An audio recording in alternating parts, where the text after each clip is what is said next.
Aula 1E1 Gráfico de posição em função do tempo. Parte 1 Introdução e declividade do gráfico XT. Introdução.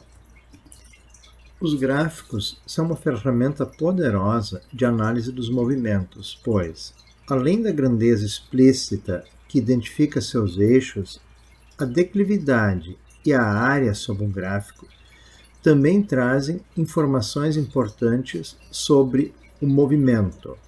Então, quando eu tenho um gráfico, por exemplo, posição em função do tempo, eu posso olhar, dar um determinado tempo e perguntar qual é a posição, e aí eu vou mostrar nessas aulas ainda como se vê a posição a partir do momento que eu sei o tempo, ou vice-versa. A mesma coisa vale para velocidade e para aceleração.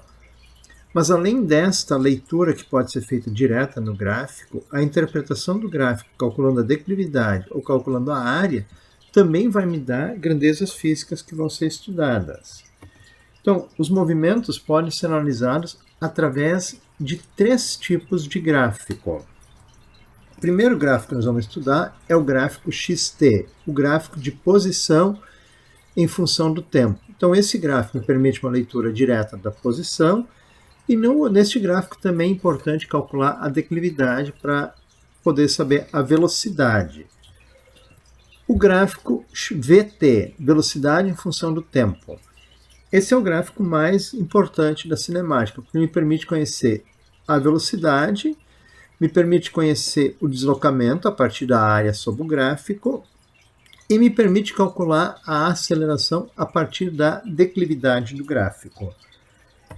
E o gráfico de aceleração em função do tempo, que vai me dar como é que se comporta a aceleração em função do tempo, de uma maneira mais explícita, e neste caso, a análise da área sobre o gráfico vai me dar a variação da velocidade.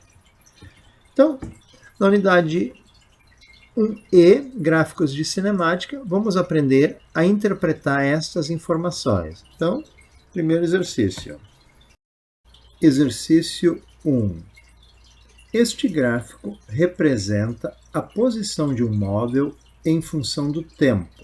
Determine, letra A, a posição da partícula no instante t igual a menos 1,5. Então, eu tenho que localizar sobre o eixo dos tempos a posição menos 1,5. Então, entre o menos 1 e o menos 2. Neste ponto, eu devo traçar uma linha vertical e verificar em que altura essa linha cruza com a linha do gráfico. Então, localizei ali o ponto em que a linha vertical cruzou com a linha do gráfico. Nesta altura, eu traço uma linha horizontal até passar pelo eixo X. E ali eu vejo no eixo X qual é a posição no instante menos 1,5. Então, essa posição está entre 1 positivo e 2, portanto, a posição da partícula no instante t igual a menos 1,5 segundo é x igual a 1,5 metros. B. A posição da partícula no instante t igual a 0 segundos. Então, olhando no gráfico, o t, então o t igual a 0 é sobre o próprio eixo dos x, tem que localizar lá em que o gráfico corta o eixo dos x. Está ali assinalado esse ponto. Então, esse ponto é no x igual a menos 1,5. Então, a resposta para item B vai ser x igual a menos 1,5 metros. C. O instante que a partícula passa pela origem. Então, passar pela origem é quando o x é 0. Então, isso é quando o gráfico corta o eixo dos tempos. Então, essa posição é esse ponto ali, onde a linha vermelha então cruza o eixo dos tempos. Então, pelo gráfico eu vejo que isso é entre menos 0,5 e menos 1. Avalio isso como sendo aproximadamente x menos 0,8 metros. Item D. O intervalo que a partícula está em repouso na origem. Então, no gráfico de posição em função do tempo, o repouso é representado por uma linha horizontal. A origem é uma linha horizontal sobre o eixo dos tempos. Então, isso eu tenho nesse espaço aqui, entre o tempo t igual a 1 segundo e o tempo t igual a 3 segundos. Então, essa é a resposta. Entre t igual a 1 segundo e t igual a 3 segundos, a partícula está em repouso na origem. Item E. O intervalo que a partícula está em repouso na posição x igual a 2,5 metros. Então, 2,5 é na parte bem superior do gráfico, uma linha horizontal, porque representa o repouso. Então, essa linha horizontal eu vejo nesta posição aqui. Então, a partir das extremidades dessa linha horizontal, vou traçar linhas verticais para verificar o tempo. Então, eu estou vendo que este repouso começa em aproximadamente 3,9 segundos, a primeira linha vertical, e termina em 5 segundos, a segunda linha vertical. Então, a resposta, a partícula está em repouso na posição x igual a 2,5 metros, entre t igual a 3,9 segundos e t igual a 5 segundos. F. Os instantes que a partícula passa pela posição x igual a 1,5 metros. Então, para localizar esses instantes, eu tenho que fazer uma linha horizontal na altura do x igual a 1,5 metros. Identificar os pontos onde essa linha horizontal cruza com o gráfico. Então, um ponto é antes do tempo zero e o outro ponto depois do tempo zero. Nesses pontos em que a linha horizontal cruza com o gráfico, eu traço uma linha vertical e ali eu identifico o primeiro tempo em que a posição é 1,5 metros. É no tempo menos 1,5 segundos. E a segunda vez que a posição é 1,5 metros é aproximadamente no tempo 3,6 segundos. Então, a resposta é: os instantes em que a partícula passa pela posição x igual a zero é em t igual a menos 1,5 segundos e em t igual a 3,5 segundos aproximadamente. A declividade no gráfico de posição em função do tempo.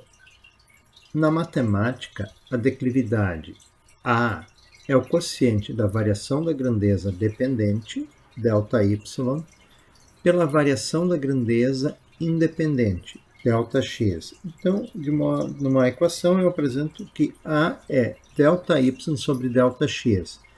Então, essa é a equação para calcular a declividade de uma reta usada na matemática. Na cinemática, se estuda a variação da posição, ΔX, em função do tempo. Agora, a grandeza dependente é a posição e a grandeza independente é o tempo, de modo que aí eu vou colocar no lugar do ΔX, que é a grandeza dependente, a nova grandeza dependente, que vai ser o ΔX, a posição da partícula no movimento. E no lugar do ΔX, da matemática, eu coloco a minha grandeza independente, que é o tempo, o ΔY. Então fica a nova equação para a física. A é ΔX sobre ΔT. Mas aí vem o seguinte: o quociente ΔX sobre ΔT é a velocidade. Assim, temos que velocidade é ΔX sobre ΔT, que é a equação que a gente vai usar na física. E aí nós temos que lembrar o seguinte, que o ΔX é x final menos o x inicial, e o ΔT é o TF menos o TI. Então, sendo assim, nós podemos escrever. Então, o que é o ΔX? É a variação de posição, vai ser a posição final menos a posição inicial. O ΔT é a variação de tempo, é o tempo final menos o tempo inicial. Aí, levando isso em consideração, nós podemos escrever que a velocidade vai ser x posição final menos posição inicial, dividido por tempo final menos tempo inicial. Agora, nós vamos aplicar essa equação e calcular a velocidade a partir de um gráfico. Exercício 2. Dado o gráfico de posição em função do tempo, determine, letra A velocidade entre t igual a menos 3 segundos e t igual a 1,5 segundos. Então, a equação que eu vou usar é a que eu acabei de apresentar, velocidade, variação de posição sobre variação de tempo. Para usar essa forma, eu devo identificar um ponto como inicial. Então, no tempo t igual a menos 3,5 segundos, vou marcar ali o ponto, onde está o gráfico em t igual a menos 3 segundos, chamar esse tempo de inicial. O tempo final vai ser no 1,5 segundos, marcar esse ponto como final. E aí eu posso organizar os meus dados. A minha posição final, lá do ponto F, é menos 1,5 metros. A minha posição inicial é 2 metros. Meu tempo final é 1,5 segundos e a minha posição, meu tempo inicial é menos 3 segundos. Substituindo essas informações na equação, eu tenho que a velocidade é igual a menos 1,5 segundos menos 2 dividido por 1,5 menos 3. Resolvendo as somas, eu vou ter menos 3,5 dividido por 4,5. A velocidade vai ser de 0,778 segundos. A dízima periódica é de 7. Então, a resposta final é a velocidade entre menos 3 segundos e 1,5 segundos é de menos 0,7778 metros por segundo. O sinal negativo é porque a linha é decrescente no intervalo que nós analisamos. Item B. A velocidade entre t igual a 1,5 segundos e t igual a 5 segundos. Então, a equação que eu vou usar é a mesma do exercício anterior.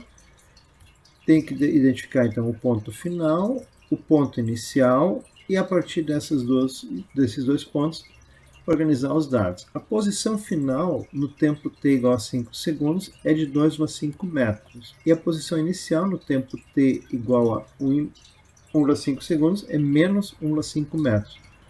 Os tempos final, 5 segundos, inicial, 1,5 segundos, e agora os dados substituídos na equação. Velocidade vai ser 2 menos 1,5 dividido por 5 menos 1,5.